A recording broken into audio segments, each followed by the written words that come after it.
Today we have some titanium. This is titanium you'd never have seen before. Why? Because we have so far got the only one in existence. Yep, this is what they call a pre-production sample for a brand that we work very closely with called Pipedream. They normally make steel hardtails. I've got one, you might have seen the videos previously of my Pipedream Sirius bike. I absolutely love it. So when Alan came to us and said, I'm thinking about making a titanium one, would you build one up for us and help us test it? I'm like, yes, of course we will, yes.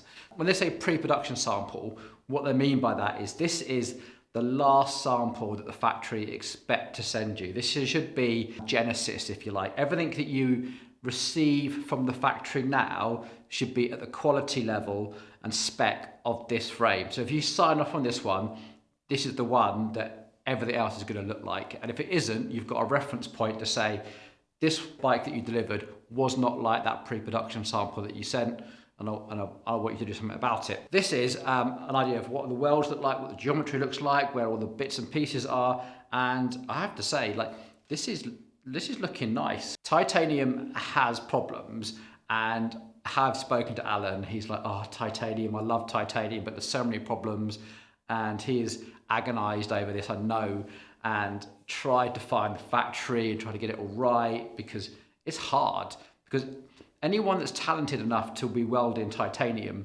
probably isn't welding bicycles. So finding someone that can weld titanium not just well, but also so it's aesthetically pleasing, because being able to weld it securely isn't enough. We want our welds to look perfect, and that's quite a talent. The reason that titanium is so difficult to work with is because it gets really, really affected by the heat buildup of welding. So you have to be really, really precise temperature. Don't quote me on this exactly, I'm not a pro titanium welder, but I think it's something like 450 degrees centigrade it has to be heated up to. And around that sort of temperature or much above it, it starts to actually absorb oxygen and nitrogen. And as it does that, it starts to become more brittle. And you can tell there's like telltale signs. I mean, well, it looks really lovely. You get that sort of bluing effect. It goes through a colour chart of like having sort of a strawy yellow, they call it, and then a browny colour, and then sort of shades of blue. And as it gets heated up, it goes to those shades. But as it does that, it also takes on oxygen and nitrogen and becomes more and more brittle. So you get very quick visual clues as to whether this is good quality titanium or not. Now, if you were seeing something like this on like a car exhaust or a motorbike exhaust is quite common, then a little bit of that bluing is actually quite cool, and quite a lot of people actually put effort into trying to achieve that look. In cycling, we don't want that. We want it to be absolutely bare titanium, and we don't want to paint it. It doesn't take to paint very well, but also we don't want that colour. We just want it nice and smooth.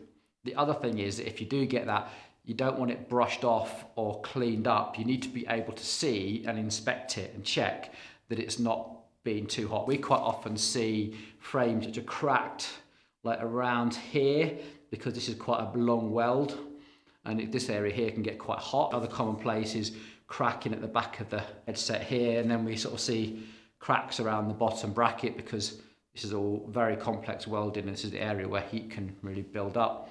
Now, what they try and do to help this is set the pulse rate of that quite quickly. So you've got to actually move your welding torch quite quickly. And also you have to have another inert gas. It's normally argon that they try and either pump through. So there'll be like a plug and there'll be a hose coming in that'll be pumping argon gas around. So that's what they call it, purging, trying to keep that oxygen and nitrogen away. And in some places there might actually be inside a big argon chamber, and you have to sort of weld through a big glass box to try and do it. So really, really specialist. So whenever you look at a titanium frame, you're looking for nice, consistent welds that have been absolutely every single little half crescent should be about the same sort of size to show that welder has been moving it bit by bit.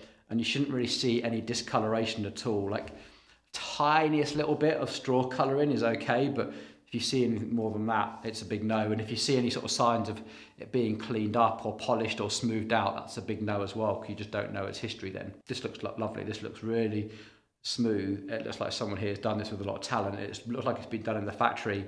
Very used to doing titanium, because it's probably had a big argon tank around it or something in there to really keep those gases at bay, because you have to look really carefully. There's just the occasional bit, I think, just behind seat stay where you can just see a tiniest little bit of of yellow, but that's well within tolerances and stuff. I know loads of you out there really love titanium. You think it's a more comfortable ride. In all honesty, I probably couldn't tell you.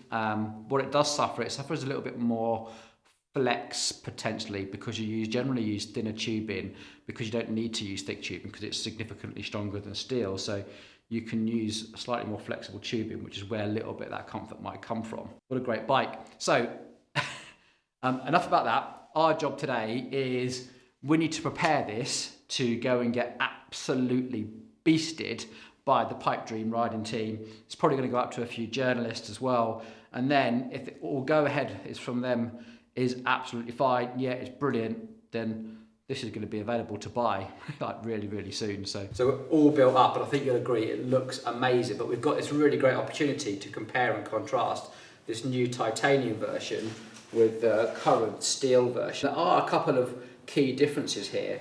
The most obvious one is actually down here at the chainstay area of how this links. On the titanium version, they've got these beautiful custom made, I guess CNC machined titanium mounts down here, which look absolutely fantastic with the embossed moxie.bike logo in there as well.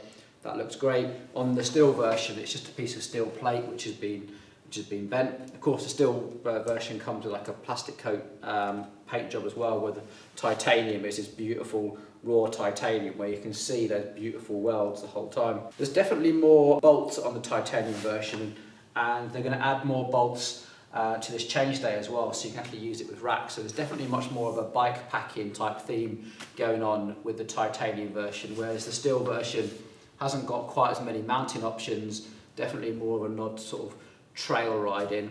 I think what we should do now is weigh them. The spec is about the same. This demo build has got the Industry 9 wheel set, which might be slightly lighter than my Passetti i30s, but let's find out. I'm really curious to know how much weight do you actually save with the titanium once it's all built up. 13.83, you poor cut.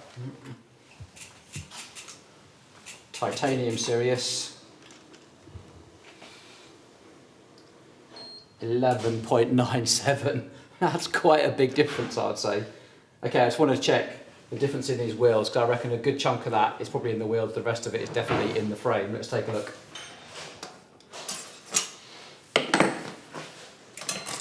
Okay, Industry 9 wheel, Hutchinson tyre, XT cassette and disc. We have got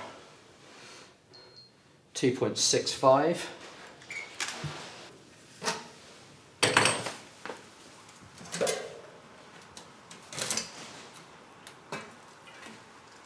And Passetti i30 XT hub, Pirelli Scorpion trail wheels, 2.7. So what's that, 100 grams? Slightly heavier here, not a lot really. So that titanium frame is really looking something quite special. So this bike really is a first glimpse, like we are the first people to see it. This is now going off to the Moxie team to test ride. It's going to go up to a few journalists. You might see it on a few websites, a few other YouTube channels as it gets its test run. And then if they're absolutely happy with it, they'll do a production run. So keep an eye out on the Pipedream website. Keep an eye out on all the testing runs that you're going to see on their Instagram page. And if all goes well, this will be ready for hopefully sometime next spring, summer. I think it's absolutely stunning.